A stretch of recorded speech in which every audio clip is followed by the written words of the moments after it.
അടുത്ത വർഷം നമ്മൾ ഉണ്ടാവുമെന്ന് യാതൊരു ഉറപ്പുമില്ല. പക്ഷെ ഇവിടെ മംഗളാദേവി ക്ഷേത്രം ഉണ്ടാവും, ഉത്സവം നടക്കും, ഒത്തിരി പേര് വരും. ഇതുവരെ വരാത്ത ആരെങ്കിലുമൊക്കെ ഉണ്ടെങ്കിൽ എന്തായാലും ഇന്നലെ നാളെ നമ്മളൊക്കെ മരിച്ചു പോകും. ഈ കാനനപാതയിലൂടെ വന്ന് ഈ കാടിൻ്റെ ആംബിയൻസിൽ കേരളത്തിലൂടെ വന്ന് തമിഴ്നാടിൻ്റെ മലമുകളിലുള്ള ഈ അമ്പലത്തിലെ ഉത്സവം ഒന്ന് പങ്കെടുക്കണേ. അത് സൂപ്പറായിരിക്കും. Be happy.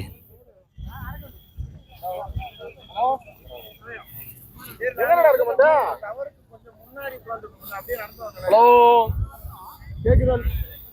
நீங்க நடக்கிற பாதையிலே வாங்க, ஜீவன பாதையில